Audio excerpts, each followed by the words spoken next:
क्या हो अगर कोई किसी की जान बचाने के लिए बर्फीले पहाड़ों पर जाए, लेकिन जिनकी वो जान बचाने के लिए गए हैं वही उनकी जान के दुश्मन बन जाएं। Cliff hanger. इस कहानी की शुरुआत में पर्वत के एक शिखर पर एक कपल को दिखाया जाता है। लड़के का नाम हॉल है और लड़की का नाम सैरा। ये दोनों गर्लफ्रेंड बॉयफ्रेंड हैं। हालांकि हॉल एक प्रोफेशनल पर्वतारोही है, यानी कि वो उन लोगों की मदद करता है जो पर्वतों पर फंस जाते हैं। लेकिन यहाँ पर वो अपनी गर्लफ्रेंड सैरा के साथ है। अब वो यहाँ से नीचे नहीं उतर सकता क्योंकि उसके घुटने का दर्द बहुत ज़्यादा बढ़ गया होता है। इसीलिए उसको बचाने के लिए एक टीम आती है। इस टीम में होता है गैब्रियल, जो पर्वतों से चढ़कर ऊपर हॉल तक पहुँचने की कोशिश कर रहा है। ये दोनों आपस में दोस्त हैं और साथ ही साथ यहाँ पर एक हेलीकॉप्टर भी आता है। इस हेलीकॉप्टर की पायलट का नाम जेसिका है, जो कि गैब्रियल यानी कि गेब की गर्लफ्रेंड है। जेसिका हेलीकॉप्टर को उस पहाड़ी पर नहीं उतार सकती जहाँ पर गेब, हॉल और उसकी गर्लफ्रेंड सैरा है, क्योंकि ये पहाड़ी बहुत छोटी है।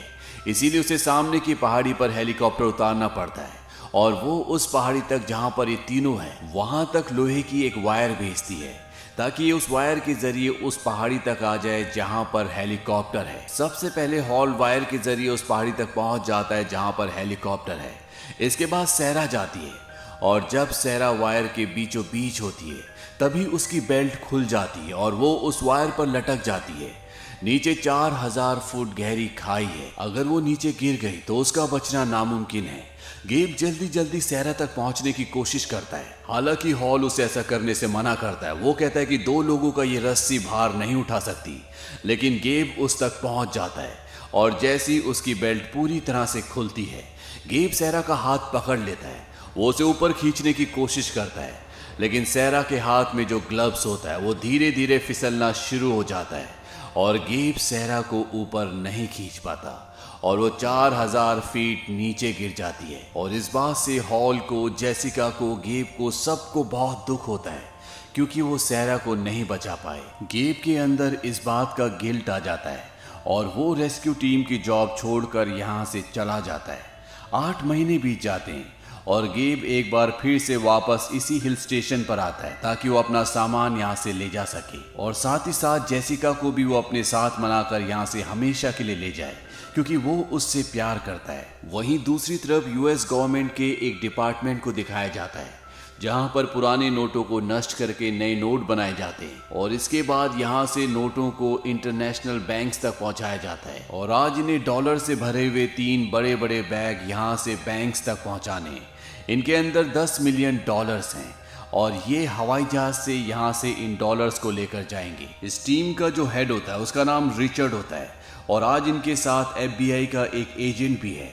और जब ये प्लेन में होते हैं, FBI का एजेंट देखता है कि एक प्लेन इनका पीछा कर रहा है और वो ये बात रिचर्ड को बताता है। लेकिन रिचर्ड उन लोगों से मिला हुआ है जो दूसरे प्लेन में इनका पीछा कर रहे हैं, इसीलिए वो FBI के एजेंट को और बाकी 2 और एजेंट्स को गोली मार देता है। इसके बाद ये प्लेन के पीछे के हिस्से को खोल देते हैं और एक लोहे की मोटी तार को इस प्लेन से दूसरे प्लेन तक पहुंचाते हैं ताकि बैग्स को ये दूसरे प्लेन में शिफ्ट कर सकें।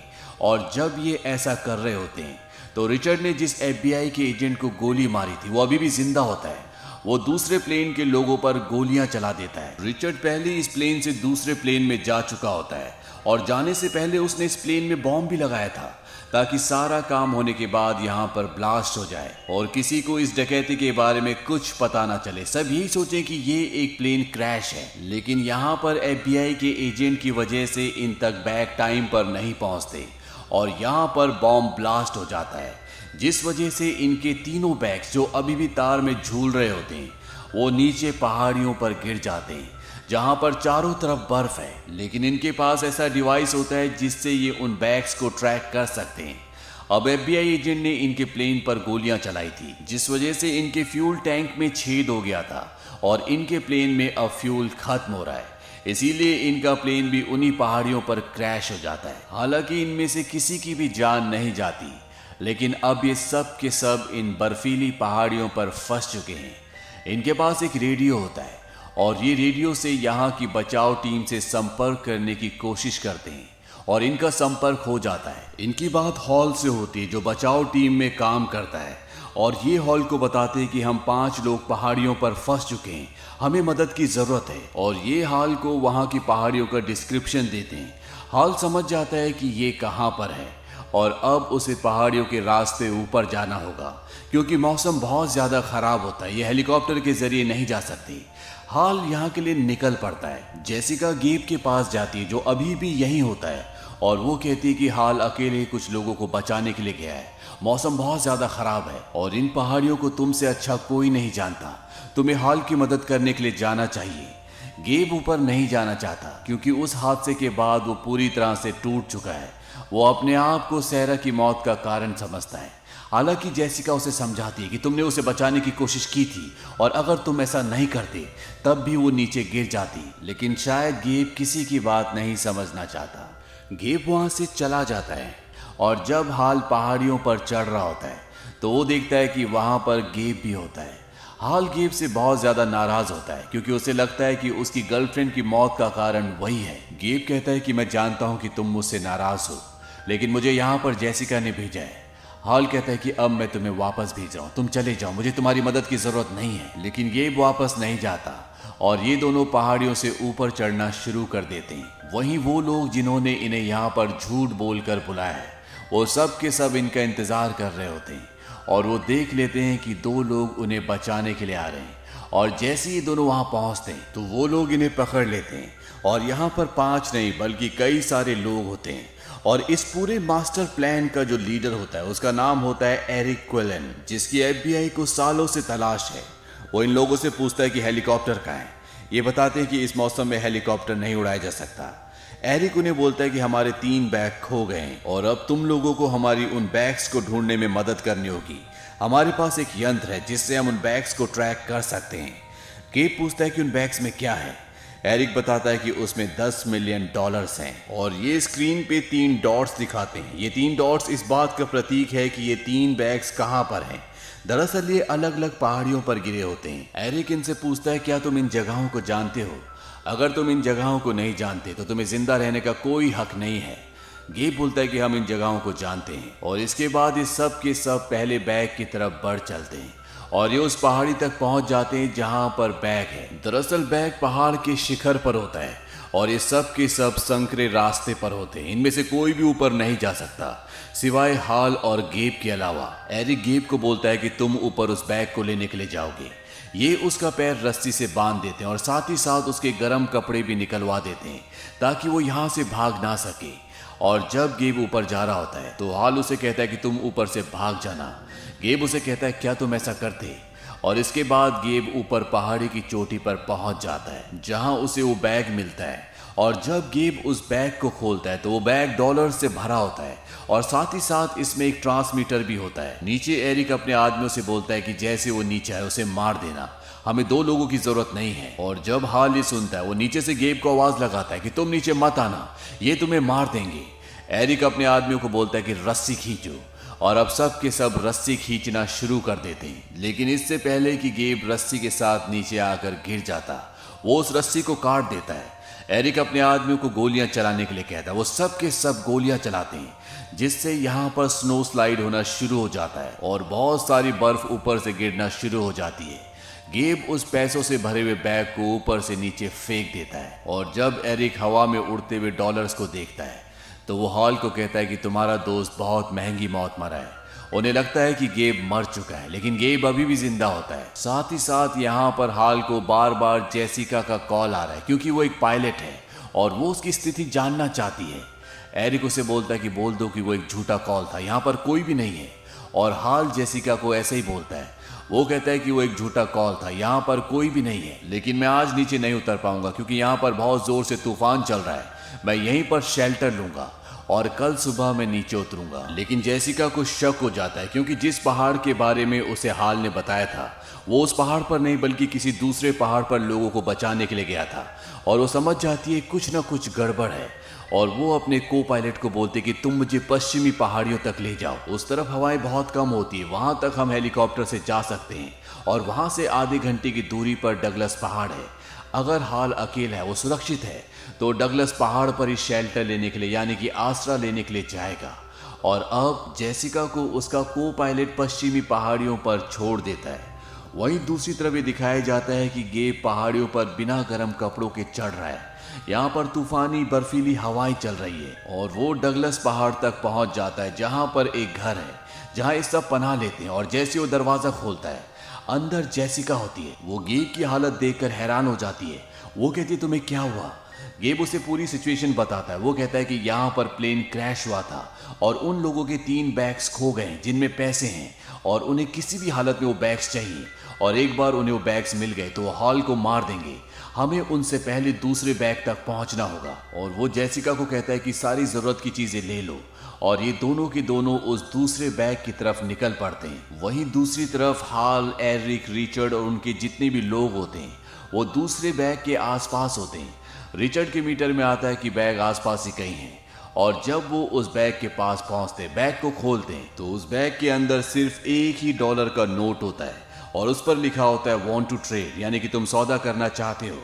एरिक समझ जाता है कि अभी भी गेब जिंदा है और उसी के पास इस बैग के सारे पैसे हैं। वो आसपास ही कहीं होगा, जाओ और उसे खत्म कर दो। उसके आदमी उसे मारने के लिए जाते हैं, लेकिन यहाँ पर गेब हर एक पहाड़ी से, हर एक चट्टान से वाकिफ है। इसीलिए जो लोग उन्हें मारने के लिए आए थे, गेब उनको मार देता है और जेसिका के साथ यहाँ से एक चट्टान पर पनाह लेता है। वहां पर ये डॉलर से आग जलाते हैं, क्योंकि इनके पास आग जलाने का इसके अलावा और कोई जरिया नहीं है। गेब कहता है कि इससे महंगी आग मैंने अपनी जिंदगी में कभी नहीं देखी। वहीं अगली सुबह हाल, एरिक और उसके सभी लोग तीसरे बैग की तरफ निकलते हैं। हाल जानबूझकर इन्हें लंबे रास्ते से ले जा रहा होता है, क्योंकि वो जानता है कि अगर इन्हें बैग मिल गया तो ये उसे मार देंगे। और वो ये भी चाहता है कि गेब इनसे पहले उस बैग तक पहुंच जाए, क्योंकि उसे इस पहाड़ी की लोकेशन का पता होता है। वहीं दूसरी तरफ जेसिका और गेब भी तीसरे बैग की तरफ बढ़ रहे होते हैं, लेकिन ये शॉर्टकट रास्ते से आते हैं जो पहाड़ियों के बीच से सुरंगों से होता हुआ ऊपर आता है। एरिक को पता चल जाता है कि गेब और जेसिका इस रास्ते से ऊपर आ रहे हैं, इसीलिए ये उस रास्ते पर जहां से वो दोनों बाहर निकलेंगे, एरिक अपने आदमियों से बॉम्ब लगवा देता है और यहाँ से निकल जाता है। दरअसल ये टाइम बॉम्ब है और कुछ ही मिनटों में ये फटने वाला है। गेब और जेसिका को इस बारे में कुछ भी नहीं पता होता और वो ठीक टाइम बॉम्ब के नीचे होते हैं। वहीं एरिक अब बॉम्ब फटने का इंतजार कर रहा है, लेकिन उसके साथ जो हाल होता है वो एरिक से अपना रेडियो छीनकर गेब को और जेसिका को इन्फॉर्म कर देता है कि यहाँ पर बॉम्ब फटने वाला है, और वो दोनों जल्दी से सुरंग से निकलने की कोशिश करते हैं। लेकिन इन पहाड़ी दर्रों से निकलना इतना आसान नहीं है। वो ऊपर चट्टान पर एक रस्सी बांधते हैं और उससे नीचे लटक जाते हैं, लेकिन बॉम्ब जब ऊपर फटेगा तो बड़े बड़े पत्थर ऊपर से नीचे गिरेंगे। इन्हें यहाँ पर एक सुरक्षित जगह दिखती है, लेकिन वहां पर पहुंचना इतना आसान नहीं है। ये रस्सी को आगे पीछे करके उस जगह तक पहुंचने की कोशिश करते हैं, लेकिन रस्सी ऊपर से घिसना शुरू हो जाती है और जैसे ये उस चट्टान को पकड़ते हैं, रस्सी टूट जाती है और जेसिका नीचे गिरने वाली होती है कि गेब उसका हाथ पकड़ लेता है। ये ठीक उसी तरह होता है जिस तरह से उसने इस कहानी की शुरुआत में सैरा का हाथ पकड़ा था, और जेसिका का भी ग्लव्स अब धीरे धीरे फिसल रहा होता है, लेकिन वो अपनी पूरी जान लगाकर जेसिका को ऊपर खींच लेता है। तभी यहाँ पर बॉम्ब ब्लास्ट होता है और ये दोनों बच जाते हैं। अब गैब यहाँ से जेसिका को नीचे जाने के लिए कहता है। वो कहता है तुम नीचे जाओ और मदद लाने की कोशिश करो, और मैं तीसरे बैग तक पहुँचने की कोशिश करता हूँ, क्योंकि अगर हमसे पहले वो लोग बैग तक पहुँच गए तो वो हाल को मार देंगे। जेसिका यहाँ से नीचे मदद लेने के लिए निकल पड़ती है। यहाँ पर जेसिका का वो को पायलट भी आ जाता है जो जेसिका को यहाँ पर छोड़ कर गया था, क्योंकि आज मौसम बहुत साफ होता है। और जब एरिक और उसके लोग देखते हैं कि यहाँ पर हेलीकॉप्टर आ रहा है तो वो अपने ही एक साथी को नीचे जख्मी की तरह लेटा देते हैं, और जब फ्रैंक हेलीकॉप्टर से नीचे आता है तो उसे गन पॉइंट पर ले लिया जाता है। अब इससे पहले कि हाल उस तक पहुँचता, उसे बचाता, फ्रैंक को गोली मार दी जाती है और फ्रैंक अब हाल के सामने अपनी जिंदगी की आखिरी सांसें ले रहा है। इन दोनों ने हमेशा एक साथ काम किया। फ्रैंक मरने से पहले सबकी नज़रों से बचाकर हाल को एक छोटा सा चाकू भी दे देता है ताकि ज़रूरत आने पर वो इसका इस्तेमाल कर सके। अब इनके पास हेलीकॉप्टर है। रिचर्ड कहता है कि हमें हेलीकॉप्टर से तीसरे बैग तक जाना चाहिए, लेकिन पायलट बताती कि इसमें इतना पेट्रोल नहीं है कि हम तीसरे बैग को ढूंढ सके, हम इससे सिर्फ नीचे उतर सकते हैं। एरिक रिचर्ड से बैग की लोकेशन पता करने वाला गैजेट मांगता है और उसका पासवर्ड पूछता है, लेकिन रिचर्ड कहता है कि मैं तुम्हें पासवर्ड नहीं बता सकता। इस बात पर इन दोनों की बहस हो जाती है और इनके साथ जो फीमेल पायलट होती है, एरिक उसे गोली मार देता है और कहता है कि अब मैं ही हूं जो यहाँ पर हेलीकॉप्टर चला सकता हूँ, मैं ही तुम्हें यहाँ से नीचे ले जा सकता हूँ। अब तुम जाओ और उस पैसे से भरे हुए बैग को यहाँ पर लेकर आओ।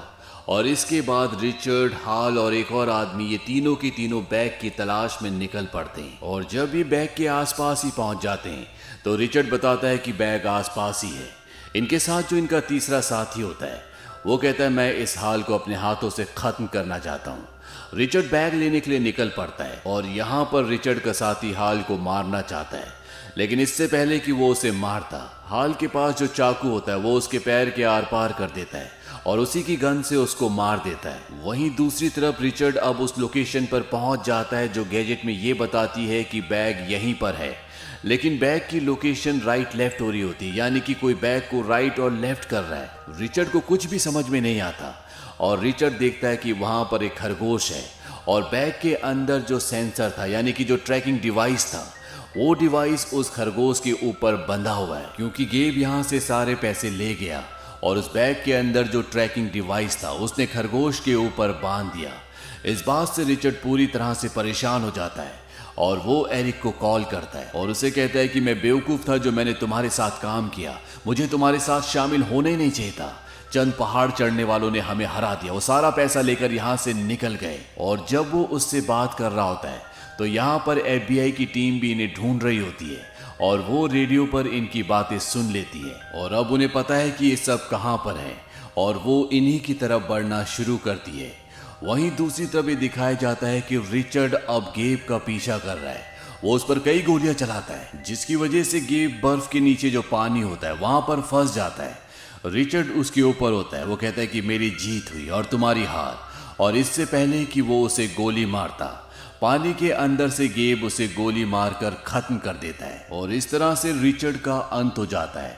और जब वो पानी से बाहर निकलता है तो वहां पर हाल भी होता है और ये दोनों मिल जाते हैं। वहीं एरिक को ये पता लगने के बाद कि गेब सारा पैसा ले गया, वो हेलीकॉप्टर से इन्हें ढूंढना शुरू करता है और तभी वो देखता है कि एक लड़की उसे हाथ हिला रही है। ये जेसिका होती है। दरअसल ये जेसिका की टीम का हेलीकॉप्टर है और उसे नहीं पता होता कि उसके को पायलट फ्रैंक को मार दिया गया है।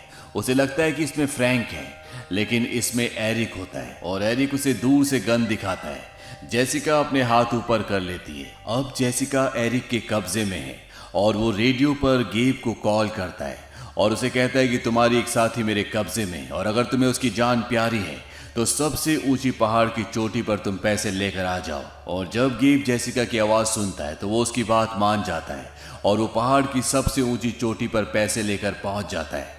एरिक वहां पर हेलीकॉप्टर लेकर आता है। गेब कहता है कि अगर तुम्हें पैसा चाहिए तो सबसे पहले तुम्हें जेसिका को नीचे उतारना होगा और वो जेसिका को नीचे उतार देता है और इसके बाद वो कहता है कि आओ अपना पैसा ले जाओ। और जैसे वो हेलीकॉप्टर उसके पास लेकर आता है तो वो पैसे से भरे हुए बैग को हेलीकॉप्टर की पंखड़ियों पर मारता है, जिससे सारा पैसा हवा में उड़ जाता है और साथ ही साथ लोहे की जिस वायर से जेसिका को एरिक ने नीचे उतारा होता है उस पर एक हुक होता है और गेब उस हुक को वहीं पर लोहे की एक ग्रिल पर अटका देता है। इस ग्रिल से नीचे तक लंबी सीढ़ियां होती है जो पहाड़ पर ऊपर और नीचे आने के लिए लगाई गई होती हैं। और अब हेलीकॉप्टर आगे नहीं बढ़ पाता, जिसकी वजह से वो क्रैश हो जाता है। लेकिन यहाँ पर गेब और एरिक दोनों के दोनों हेलीकॉप्टर के ऊपर फंस जाते हैं।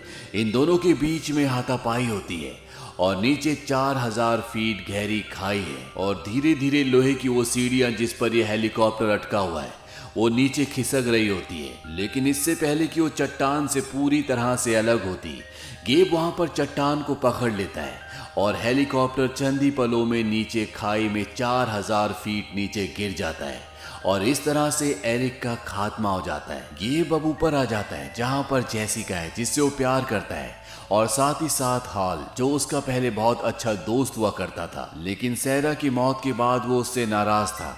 लेकिन अब इन दोस्तों की नाराजगी पूरी तरह से दूर हो गई है और एक बार फिर से ये दोस्त बन चुके हैं। तभी यहाँ पर FBI का हेलीकॉप्टर भी आ जाता है और वो इनसे इनकी पहचान पूछते हैं। ये कहते हैं कि हम यहाँ पर रेस्क्यू टीम में काम करते हैं।